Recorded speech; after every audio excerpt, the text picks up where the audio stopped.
When disaster strikes, what will you do? This is from water damage, fire damage, or maybe even mold.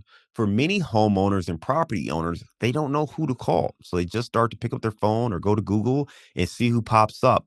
Well, this is why it's really important to have that plan in place, at least to know who to call and who you're going to reach out to, particularly if you're a multifamily investor or property manager and you have tenants and residents to take care of. Today, we sit down with Phil DePaul, who is the owner of United Water Restoration Group of Long Island, as well as One Tom Plumber of Long Island. And he shares how he helps clients manage these challenges that take place unexpectedly in their homes and in their properties. If you want to learn more about the restoration business and what you need to do to make sure you are prepared for disaster, check out today's conversation right here on Multifamily Insights. Now, Phil DePaul is known as the Boom Zell Guy. He's a visionary leader and the CEO of Boom Zell Enterprises, which includes the home service brands United Water Restoration Group of Long Island and One Tom Plumber Long Island.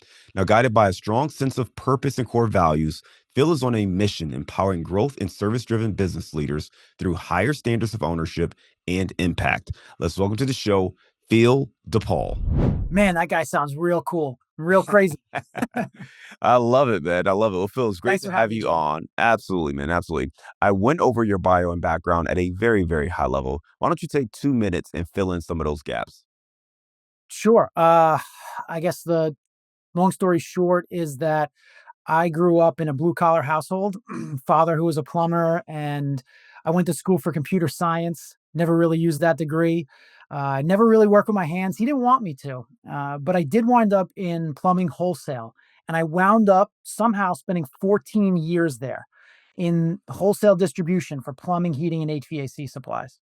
And what I got there was I didn't know the term at the time. I still, it sounds weird coming off my tongue, but the idea of intrapreneurship. And I was like this mover and shaker inside of somebody else's business that I got a little bit of a playground, a little bit of an education, but a whole lot of trial and error of helping a small business grow. And we took a two location family owned and operated business, and we expanded across the tri-state area to five locations, and I was instrumental in that growth path. And then just over time, I kept climbing the ladder till I hit a ceiling. I didn't like the way that felt. I hated the way that that felt, and I tried to offer my services to take the reins, but it wasn't in the cards. So I made a move and I exited the organization. I got into disaster recovery, and I helped folks recover from Hurricane Sandy. I was a program project manager. I was in the office running teams. I was then out in the field overseeing projects on behalf of people whose homes were being elevated or rebuilt or totally reconstructed. And the pathway led me to knowing my next move was going to be going out in business on my own. I just didn't know what. So I started working as a franchise coach and looked at different industries, different business models, because I'm like, I feel like I'm this visionary, but I don't know what the hell my vision is. I don't know what my unique gift is. So give me a business model and let me execute. And lo and behold, in 2019, I picked United Water Restoration of Long Island, and we started getting after it. And it was focus, full effort until the serial entrepreneur in me just started to break loose. I tried my hand at construction with a partner. I acquired a junk removal business. And then I added One Tom Plumber, another franchise, into the fold. And since that time, the plumbing business is almost 3 years old now. Just playing the game and, earning a lot of scars along the way. I definitely know a lot more about what not to do in terms of coming up as an entrepreneur, but playing the game is fun. Building teams, building systems, processes, and brands that serve the local community is something that I love. And man, oh man, I've learned a lot about the industries that we serve in the process. But no one is going to accuse me of being a subject matter expert in construction. I do hold a lot of certifications in the restoration industry, a lot of acronyms and all that fun stuff. But I'm definitely not a plumber. So I'm a problem solver, a team builder, and very, very human. My ego is being reminded of that every day.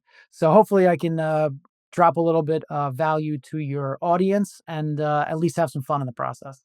Phil, I love it, man. A lot of great things in your background. You mentioned growing up with your father being a plumber, you kind of getting more into computers and not really doing that and getting into really kind of the ancillary sales world and kind of growing up working for a small mom and pop type company, helping them scale from 2 locations to five, but then realizing you really needed more. You need another challenge. You needed to grow. And you went on to disaster release or relief, I should say, disaster relief. And then ultimately decided, you know what, I need to do my own thing. And you went out, had a franchise consultant, kind of got you through that process.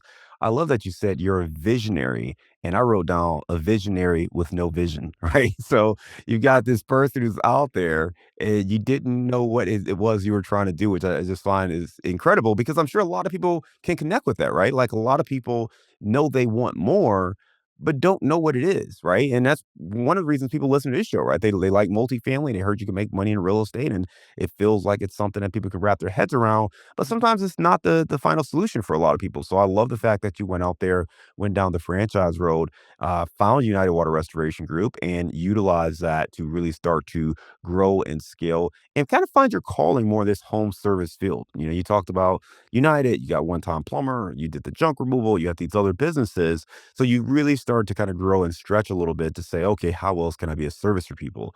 Walk me through that process because I think that's really unique, but also the challenge, right? When you talk about the vision is like, I think people may know they want to do something in, say, construction or home service businesses or something in that area, but trying to figure out what is a challenge. How did you go through that process? Man, I'm going back to the visionary with no vision. Got to add that to my intro next, Yeah, there you go. my headstone. You know, I'm going to tell my wife, make sure you put on my tombstone, the visionary with no vision, the blind visionary. Um, so what I finally did was I acted, right? Because we think, we try to solve in our mind's eye, right? We try to see. And the biggest credit I could give myself when I made the leap, and they call it like making the entrepreneurial leap, right? Because you're stepping out into the unknown. But the most important thing you do is you take that step. And that journey starts with one single step. And then don't stay where you're at, take the next step. And the best thing I could say about me was that I became more and more action oriented despite the unknown, despite I don't know if I can do this. I don't know if this will work. And by pulling the trigger on United, I was like, I don't know if this is the best brand. I don't know if this is the best industry, but by hell, I'm going to make this work, right? So there's got to be some sheer will that says, you've never done restoration before, but you're going to figure it the fuck out. And that's what I did. And I sent a signal to myself. And then you start serving the marketplace. And in restoration, it is a very reactive, responsive business. And I didn't even know that it existed until my mind tapped into, oh, this is a whole industry. So those, when I see trucks driving by, they got like flames on the side and water droplets, like that's the whole business. Like that's all they do. You know, then you start to realize the what the marketplace, you know, the market size for for those services. And you're like, oh, I didn't even know. And I just jumped into that pool, and it's a crowded space. It's a very, I mean, in Long Island, everything is competitive, let alone this industry. But what I found was that you provide that 5-star experience for a client, and what I always say is like you're not perfect. Like the first day I rolled out, I didn't know exactly what I was doing, but I was committed to figuring it out. And you hate to say that you practice on your clients, but you got to start faking it till you make it. And as long as you're accountable to the finish line, the process may be ugly. And over time, the process gets better. And I like to think about that, my leadership in the same way. I think about my companies. I think about, you know, a job or a project in the same way. If you're always after perfection, which by the way, I am a recovering perfectionist, right? You want to plan things out. You want to have it mapped. You want to nail it. I mean, in the real world, it's just not how it goes. Kind of like the best laid plans, and then bam, you know, your house is on fire or it's flooded, right? Like, well, this wasn't supposed to happen today. This wasn't supposed to derail my month, my quarter, my year. And it's like, oh, well, what are you going to do? So, stimulus and response comes to mind a lot. Like, we want to expose ourselves optionally to hard things so that we see how we react, so that when we don't have a choice and hard things happen, we're more primed and prepared. And, you know, one of the things we say about United is that we're the best plan for the unplanned. As as a service provider, like that's what you want to do. You want to be that first call when someone's in panic and in distress. And that's great, except think about handing out your business card. You're like, hey, I hope you never need my services because it means a bad thing happened to you.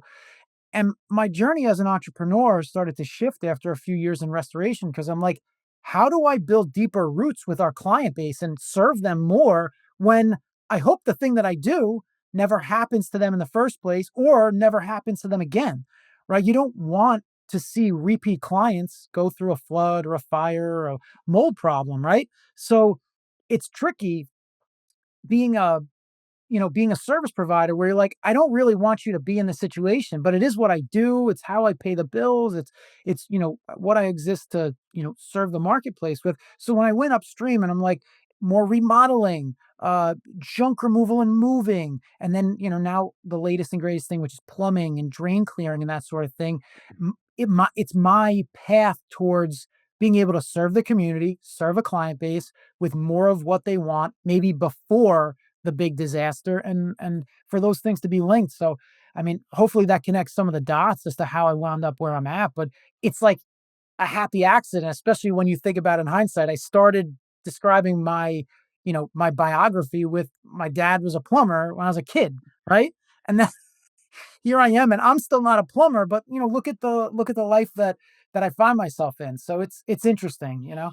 It's wild how life does that to us, right? Like, you set out to do something completely different, and somehow you wind up, right back where either you started or where you could have been in the first place, and it's how it goes, but maybe, we all have to take our own road, right? Like, my father worked at a Buick dealership when I was a kid, a young kid, and I got into advertising and marketing, never wanted to do what he was doing, right? So, got into advertising and marketing, and lo and behold, I ended up getting hired by General Motors, and guess who was on the Buick team doing advertising? So I was up there in headquarters and just, thinking back at my days with my dad going to the dealership on Saturdays and watching him clean the cars and all that kind of stuff. And here I was in headquarters. So it's kind of funny how we're tied to, like, our parents and our fathers and kind of their Roots, yeah. stories. But coming back to what you talked about, you mentioned being an entrepreneur. It was really about taking that step, right? Taking action in that leap. And that's so important because the biggest thing, and I think the biggest difference between being a W 2 employee and being an entrepreneur is when you're an entrepreneur, you just have to constantly be moving and solving problems. It's never going to be perfect. It's never going to be exactly how you drew it up. So you just have to keep thinking. And I think when you're a W 2 employee, you it's still not perfect, but you can sleep at night knowing, well, I did my job, right? I did my job. I collected my check. I earned my check today. I'm content, right? And not necessarily content with everything in your career, but it's not the pressure. And when you're an entrepreneur, man, it's constant. Even when things are good, it's just constant pressure. You know what I You're think thinking of? about your people. Yeah, Here's a metaphor, right? Like you could do a job and you'd be like, I checked the box. As an entrepreneur, you could never be like the box is fully checked. You could give yourself a plus, a gold star, but you're like, it's never done. There's no finish line. there isn't, and you're always thinking about your people too, right? If you're trying to grow and scale, so then you've got people to think about, whether it be clients, whether it's investors, whether it's employees. So there's this constant thing of, how do we sustain this? Can we create a system for this? What do I do if this person leaves? What do I do if this person gets sick? Like, there's all these different components that you're measuring against, which makes it challenging. And your point on restoration, which is crazy for those folks who are not familiar with restoration, I'd love for you to maybe explain that a little bit more. But you mentioned that it's a reactive business. So unlike a lot of other businesses where you can kind of plan out your day or your week or your month and, okay, we're going to go pitch this client. This is not that. I mean, I was, so for full transparency, we just launched our United Water Restoration group here of Cincinnati. And I mean, we got a call 2 nights ago, and I had just fell asleep, just fell asleep, and the phone rang. So I, pop up, answer the call, and figure out if it was something we need to go address. You can't plan for that. You kind of are on call, especially on the early days. So talk to us about restoration at a whole. Like, what exactly is restoration? And I want to talk about what this means for our multifamily investors and property managers who are responsible for these assets. Yeah. So restoration is a word that meant nothing to me up It until sounds cool, but it's up confusing to until some people. yeah, 2018, and it was like, oh, okay, this is like there's a business, there's an industry. So restoration is the in the context of home improvement, home services, because I mean you could restore, restoration is where sometimes associated with furniture, restoring wood. Yeah. Like, to be very clear, we're talking about restoration from property damage. And property damage happens in all forms, and it can come from many sources. So, like, a tree can collapse on your roof in a storm. Your a pipe can break, mechanical failure of sorts. So plumbing is the number one reason for water damage inside of a structure. You could have a fire. It could be an electrical fire. It could be a puff back is another thing. You could have smoke damage. It could be odor related. The key in the insurance world, when you think of insurance restoration, is it sudden and is it accidental? And if those two conditions are met, then generally it is a covered insurance loss. Now, the insurance restoration industry is a very interesting one. I mean, if you go back decades versus where it is today, the industry has changed a lot in terms of the quality of the restorer, like the knowledge of building materials, the knowledge of hazards. There's the art of restoration has gotten a lot better. And you know this, John, but the IICRC is the international governing body of best practices and lessons and accreditations, and it's wonderful, because it gives us this common body of knowledge that we can all kind of learn from and build upon, and that continues to grow. That's like the industry brain. It's the best representation of the industry brain. But for the property owner, and we have, single family homeowner, it could be it could be a commercial property owner, it could be a, industrial, it could be multifamily where, you have a lot of stakeholders, you have a lot of occupants, and they're all in their own little, bubbles inside of one structure. There's shared walls, there's shared ceilings and floors, and the truth is that water don't give a crap. We'll use water. I'll hone in on water as opposed to some other perils.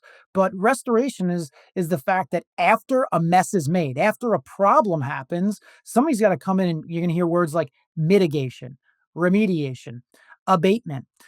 It's make the bad thing go away or lessen the bad thing. So I think of mitigation as, 0 to 100. Like, if damage happens and you do nothing, then you have not mitigated the damage that was done. You're dealing with stained ceilings, maybe mold growing, maybe floors buckling, warping, drywall, falling apart, et cetera, et cetera.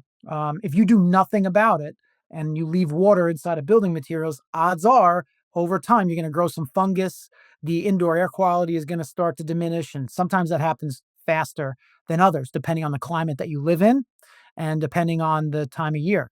So if you think about high humidity, high temperature, water damage thrives in turning into mold damage in those conditions. So if you take some steps to mitigate, like, oh, you grab a mop and you soak up excess water, well, now you're self-performing mitigation. But beyond that, you're like, oh, where did the water go? Did it go under the floor, behind the wall? Did it soak into insulation? How is it gonna, is my cabinetry starting to swell? And ultimately, are the black and green dots going to show up? Am I going to start breathing in these toxins? And is my place going to start to smell? Well, these are the things that restoration companies exist to make go away. And ultimately, it's up to the property owner to decide how much do you want full mitigation remediation? Do you want me to do something? Or you're going to, do nothing and see what happens? And the insurance restoration industry is a whole, it's not even like a subculture, like it is the culture of restoration, where I have a whole stance on a restorer's reliance on insurance restoration to pay us. I don't want to say them because I'm one of them, but we've developed a bad habit of like going to we'll say the single family homeowner and be like, oh, you have insurance? No problem. Just sign here. We'll go start tearing your house apart and then we'll send the bill to somebody else. And to no surprise, in 2026, insurance companies are like, yeah, they're less and less. Are they making it easy for you to just get all your bills paid and to assume that everything is legitimate and justified? And if I do say so myself, they've overcorrected and overcompensated, and they're making it harder than ever for an insured to get the benefits that they maybe deserve to be indemnified by their policy. So, again, it's hard to look at restoration as an industry without looking at property and casualty insurance. And because those two are very interconnected. And you know, being an entrant into this industry, you know that like you're like, what is one without the other? Because if you choose to remodel your kitchen, you're like, I want an upgrade. I want a facelift. I want new cabinets. I want, or a master bath suite. Nobody says, I want a flooded basement. Nobody says, I want all my bedroom furniture and everything to be soggy and smell like an old gym sock, right? And that's the catch, is that nobody wants to buy it. You may want to buy a new kitchen. Nobody wants to buy mitigation.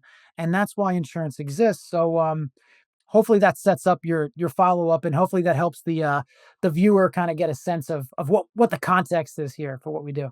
Yeah, and I think your point there is that this is a service that like no one wants, right? And it sucks to have a product no one wants, but if they need you, and that's different, right? But this is one of the things people don't wake up expecting to have their basement flood or to have a fire in their home or something else that takes place. And now they got to call a company like ours to come out and help them fix this situation. So a lot of times it is emergency based services where we are looking to mitigate what's happening in their home and help them restore it back to kind of the pre-loss condition. And because of that, insurance is involved and they play a really important role.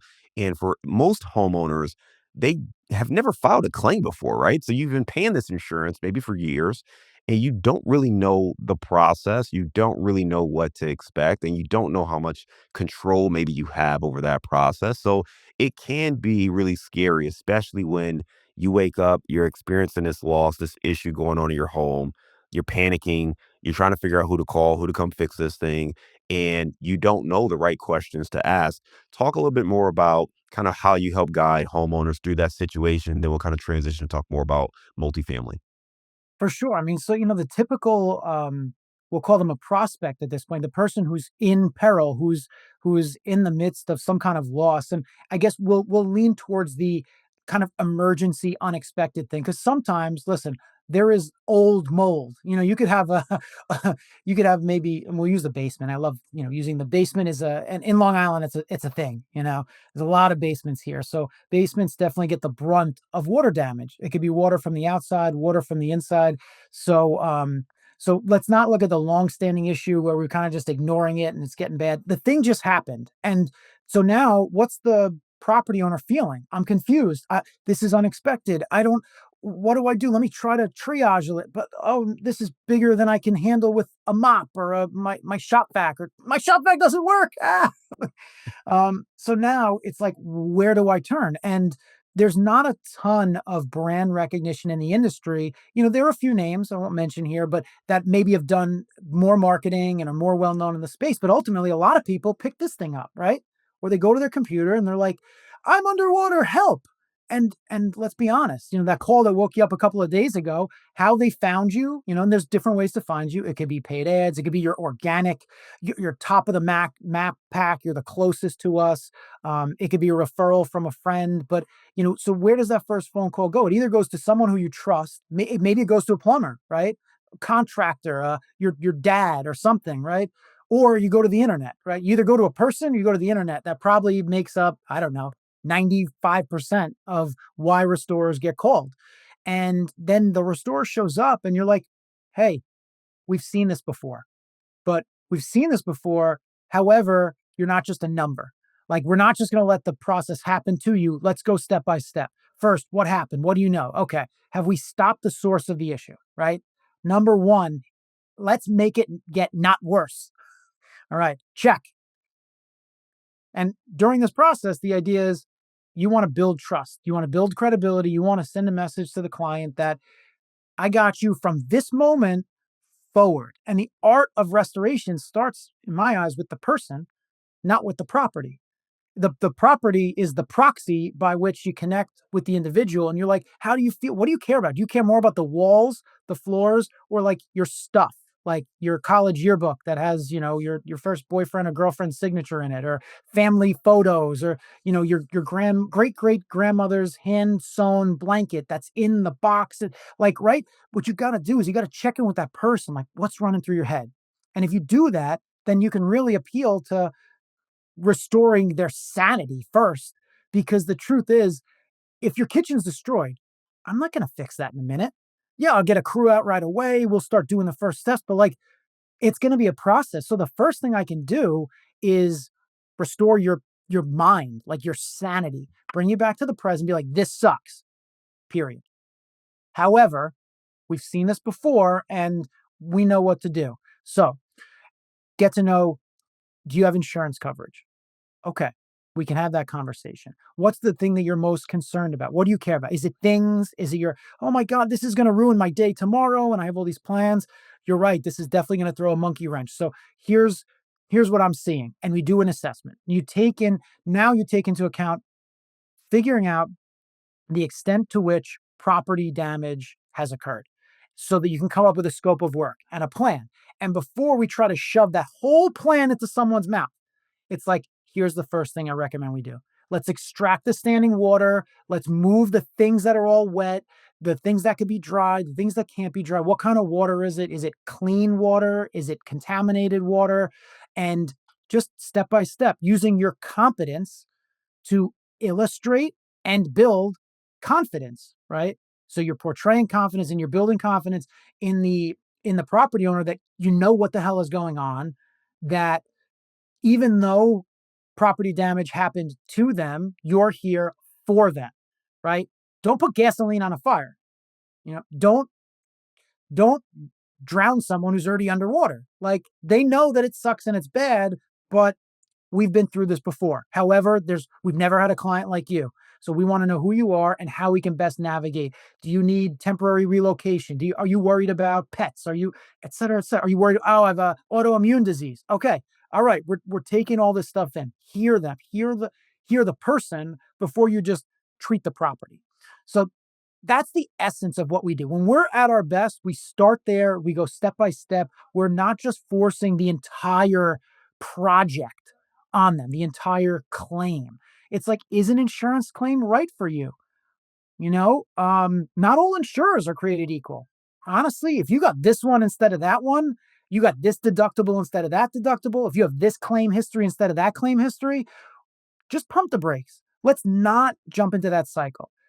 And when we're at our best, and I say that, right? So I conditionally say that because sometimes we fall into bad habits of doing the thing, because we do get sometimes desensitized to, it's another water loss, it's another this, it's another that, it's another client. No, it's not. This, for the client, this may be the first time it's ever happened to them. So you better shine. You better be the hero that you'd want if you were in the same scenario. And I think that's the magic and the art, because a lot of people can do the restoration. You could do the tactical work with your hands, with the tools, with the equipment. But can you really be there for, the right kind of person with the right level of service when they need it and when they want it? And I think that when we find ourselves in the right properties, that they know that they're like, yeah, this is the right partner, the right service provider to help me get through this hot mess of a situation. Phil, I love it, man. You talked about restoration starting with the person, not the property, and really just understanding and empathizing where they're at, right? This is a rough day for them. They had plans. This is a monkey wrench that just really threw everything off. Recognizing that, not overwhelming them, but helping guide them through that process. I think that's so key. So I appreciate you breaking that down on why restoration is important and how to do it the right way. And also your point of, when we're at our best, this is what we're striving for. Because the reality is, just like with property manager or anyone else, any other business, it's very easy for something to become repetitive where you've seen it. So you don't react the same way maybe that person on the other end is expecting because it's more common for you. And this is something, anyone who's been to the ER knows exactly what we're talking about, right? You go to the ER, you got a kid gushing up blood, whatever the case may be. And they're just sitting there very calmly. Okay, sir, fill out this form. Fill out this form. Do you see my kid's like lip is on the so it's that thing, right? Where like we're freaking out and they're not matching that level of empathy. So sometimes there's a disconnect where I'm not saying you need to freak out too. I want you calm, but I also want you to recognize that I'm scared out of my mind. Yeah. How do And you empathize and, maintain your composure, right? yeah, yeah, it's a line to walk there. Let's talk about our commercial multifamily folks, right? So we get the residential. The challenge with residential, not challenge, but the thing with residential, as you stated earlier, is this is typically not going to be repeat business, or at least we hope not, from homeowners, right? The residential multifamily space is a little bit different in commercial in general. How do you approach those relationships when it comes to commercial real estate and particularly in like commercial multifamily properties? Yeah, so you want me to lean towards, like, residential multifamily as opposed to, Yes. commercial retail space kinda thing? Yes. That'd be So, great. let's go with the residential multifamily. What's common? Like, you wanna go with an eightplex? Something like that? I mean. Eight, I mean, our listeners do everything from, small multifamily 4, 8 units Uh-huh. to larger 100 plus, 200 plus unit complexes. All right, let's go with somewhere with more than two, right? So you have all these you have stakeholders. I go to and I'm a project. I'm a certified project management professional. I have a background in that, and anybody who's familiar with it, the PMBOK is a great framework on project management. And a project is anything that's being done for the first time, um, and there's all these elements to how to manage a project, and you have to approach those kind of losses with stakeholder management in mind. Because when you roll up to the single family property, you're like, let's go with the nuclear family, right? There's a husband, a wife, a son, a daughter, a dog, and two cars in the driveway. We'll go with some kind of typical average American family. And that's your avatar, right? That's who your client is. But man, oh man, you go into a multi-family residential, there's occupants. So now you have like that little household kind of thing. You have it times four, times eight, times 16. Plus, by the way, they only own their stuff inside of the unit, their personal property.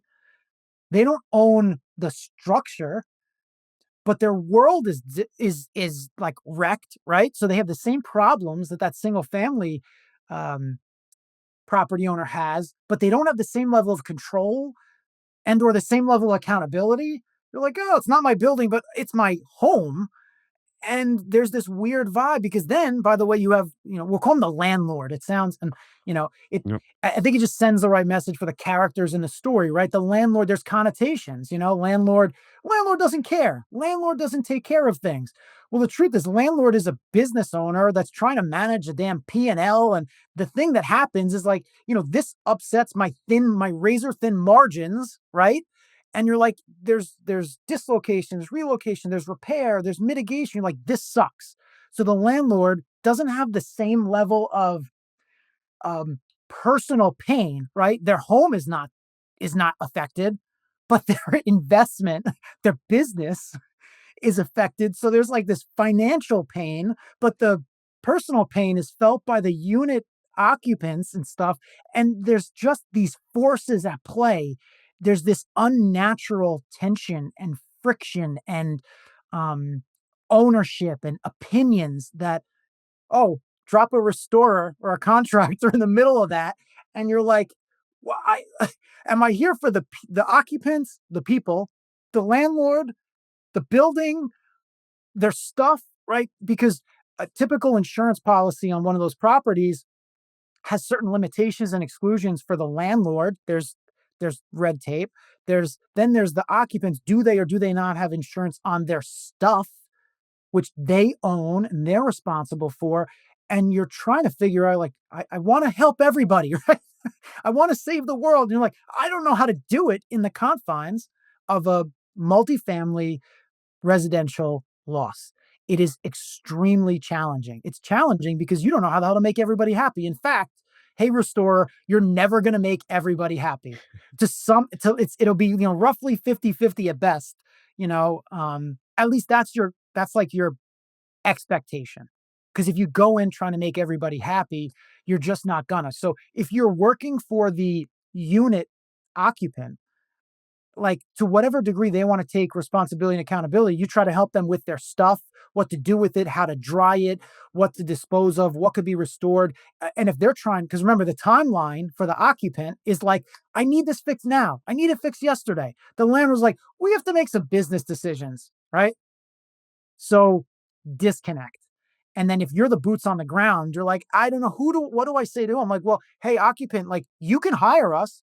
We'll mitigate, we'll do the thing, but I know that it's not your building, but it's your home. And like, the only thing we could do is kind of offer our services to the fullest extent. And if you don't want to take accountability to force the issue, like, I can't make landlord do thing for you. I can only try to be part of the solution. So that's like the restorer's perspective on that residential multifamily loss. So the way I envision the best, the best solution there, it was yesterday before the pipe broke and caused that damage. And lo and behold, why I entered the plumbing business, because plumbing is the most common cause of water losses, and water loss is the most common cause for property damage. So trying to get upstream.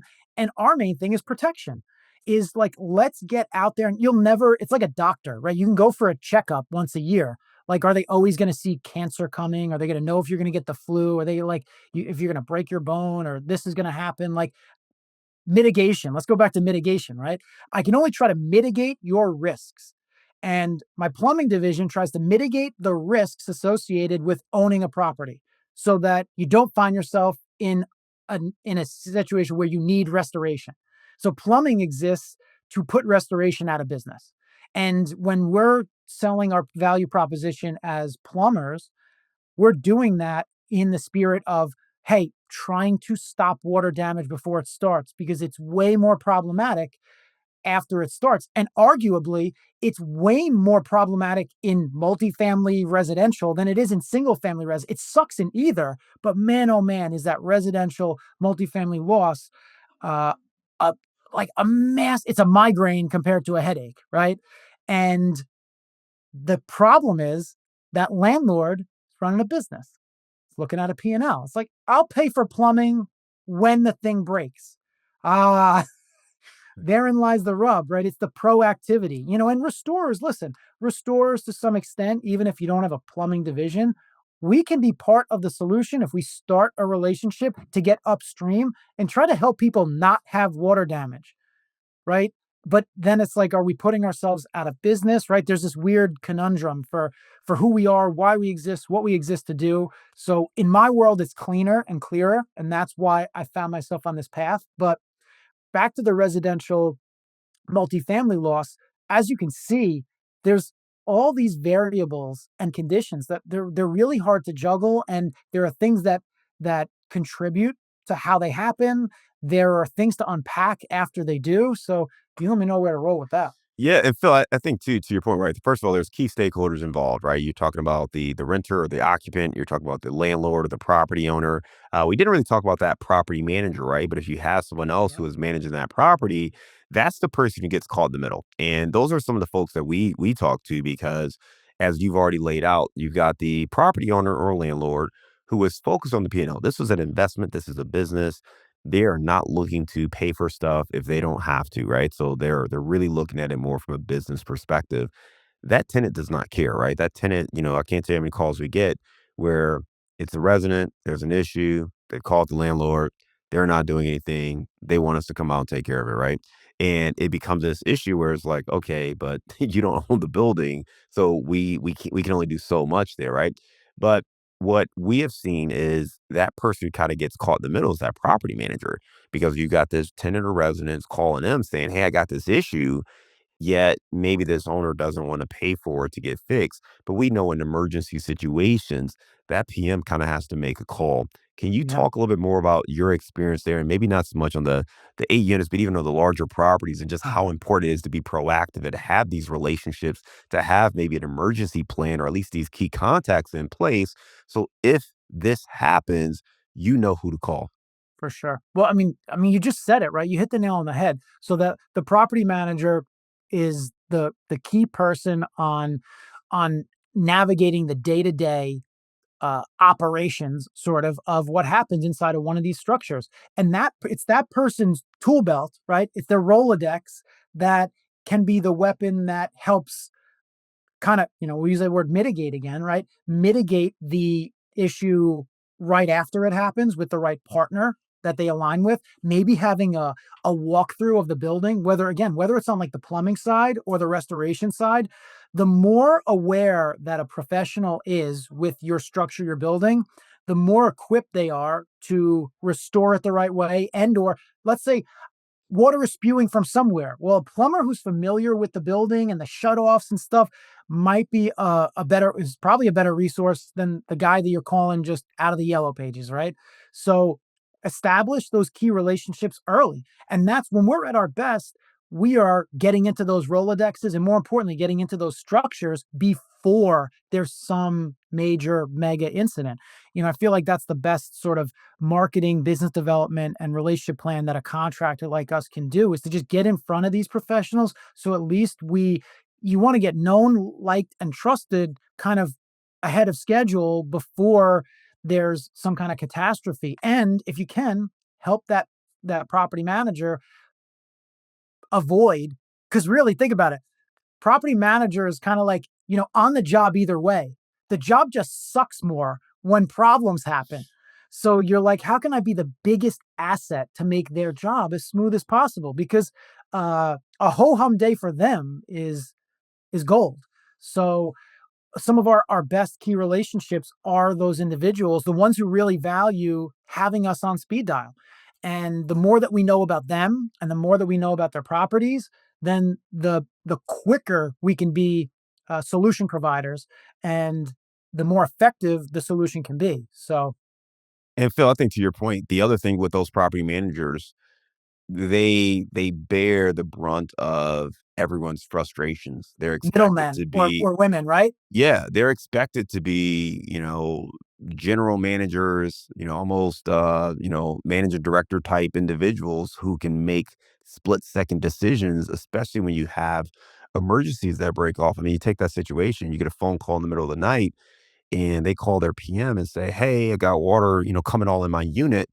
That PM is responsible for figuring out what to do. So they want partners they can trust. They want to make sure that they can call somebody in the middle of the night and get somebody out there because there's nothing worse than you got an emergency. You call somebody and they say, "Hey, our office hours are 9 to 5." That doesn't help me.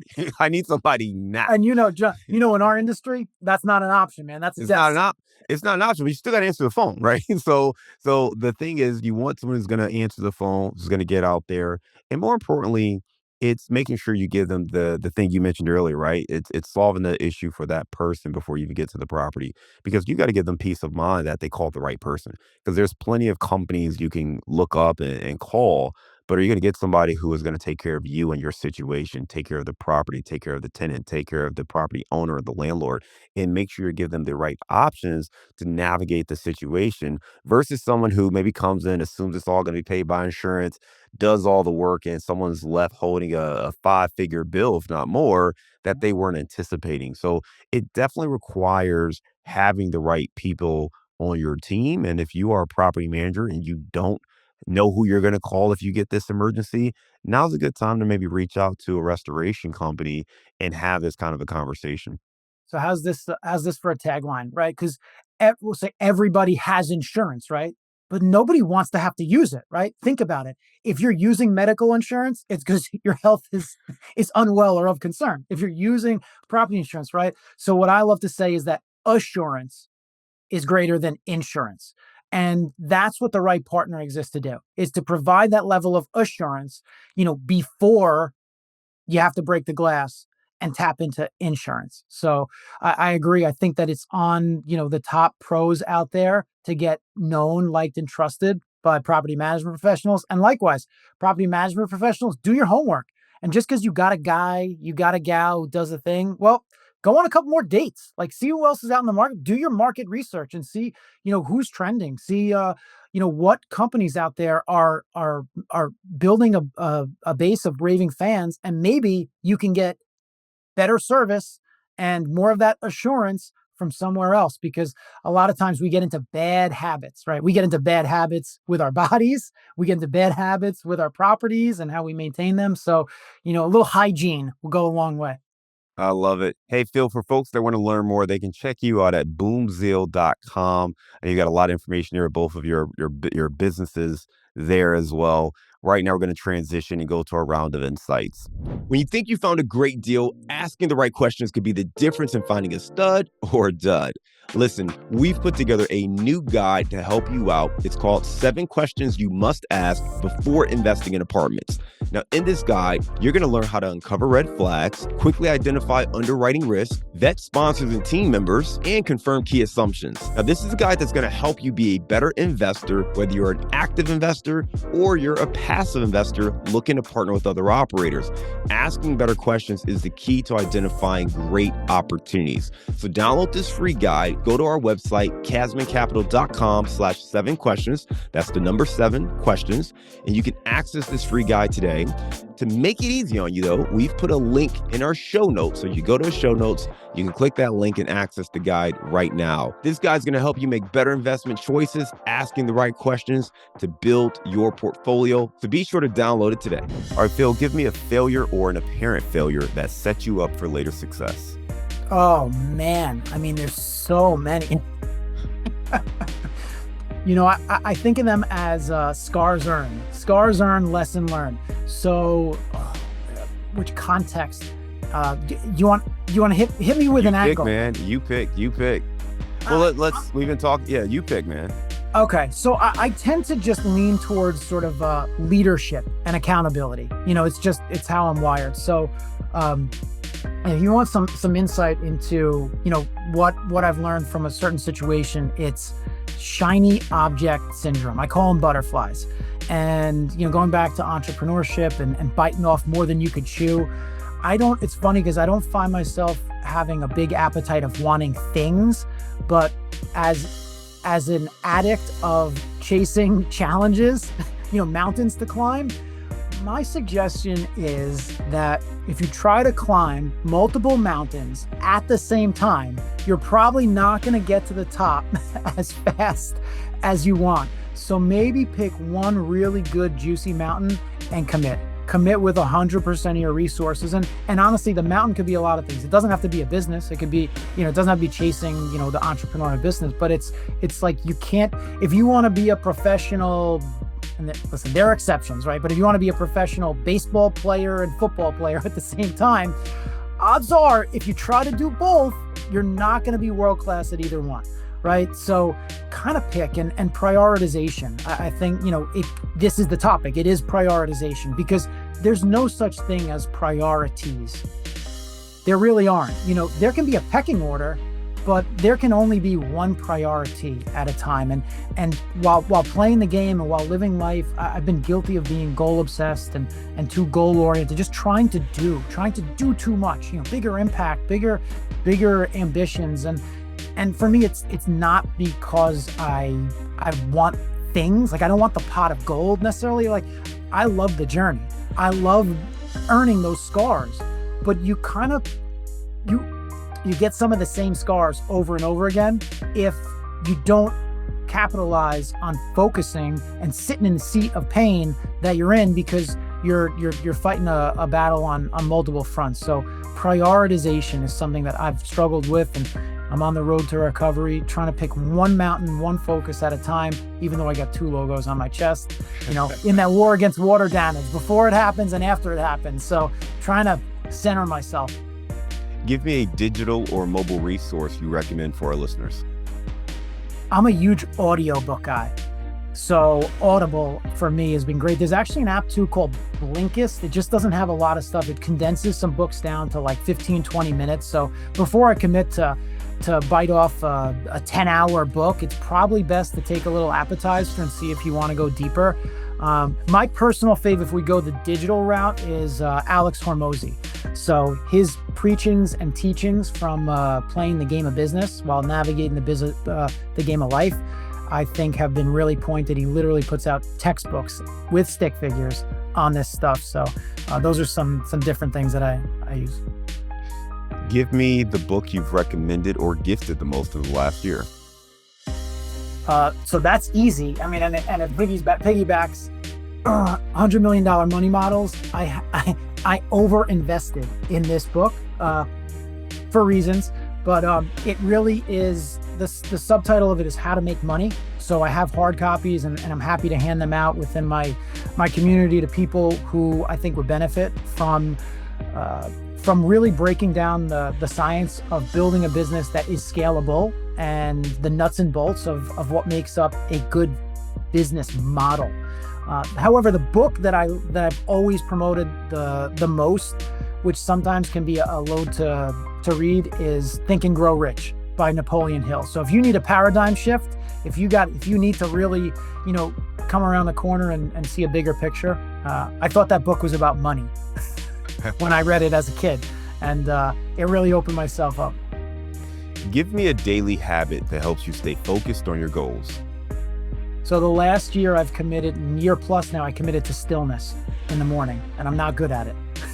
I'm not good at meditation. I'm not good at sitting with myself, being still, being present, but all the more reason why I should practice it. I don't want to always be that jar, the jar of water and sand. You shake it up, it's cloudy. You got to, at some point, let it settle, and that's been something that I prioritize big time over the last year. Give me your number one insight for running two businesses. Get one of them really rocking before you jump into the second one. But what's great about having two is you get to compare and contrast, right? Especially now that more and more of my focus is only on two, because it was more. But you get to see what's working over here and, working over there, not working over here, and lessons that you learn over here, especially to home service businesses. You try to figure out best practices and see how you can apply them to both sides. But again, it goes back to that attention, right? It's really hard to go all in on one thing when you have more than one thing. So try to get the first thing really going. And when you think you're there, stick around a little bit longer. Let it mature before you jump into the next thing. That would be my insight. All right, we are going to lighten the mood. You are in Long Island. Give us your favorite place to grab a bite to eat. I'm not a big foodie. This is the hardest question you asked me. I'm going to cheat. So I'm going to cheat. It's the most convenient. All right. And I'll stick with the New York flavor. Right across the street from me, because I live off of a main drag in Massapequa, there's a gourmet deli and bagel shop. And they have some of the best bagels in town. Even though, if you're from another part of the country, any New York bagel is probably going to be better than anything you could buy anywhere else. But I'll go with my local neighborhood flavor and convenience. That's right there. And they got a very diverse menu, more than bagels. All right, I love it. Phil, great stuff, man. I really appreciate you sharing a little bit about your journey, watching your father as a plumber, ultimately getting into the home service business yourself, both with United Water Restoration Group as well as One Tom Plumber, and understanding just how to grow those businesses and how to think like a restorer coming in, recognizing that a homeowner is probably having a pretty bad day when they call you, but also thinking about that property manager, looking at the commercial residential side of the business and saying, okay, how can we be of value and service these individuals as well, knowing that there's multiple stakeholders involved. Love the information you provided there. And the big thing for me was just, first and foremost, we are starting to restore the person, not the property. And if you take that mindset, it actually makes it a lot easier to connect and understand what solutions are going to be best for the individual. Again, for folks that want to learn more, they can check you out at boomzeel.com. Phil, thanks for being a great guest and coming on Multifamily Insights. We look forward to staying in touch with you, and I hope you have a great day.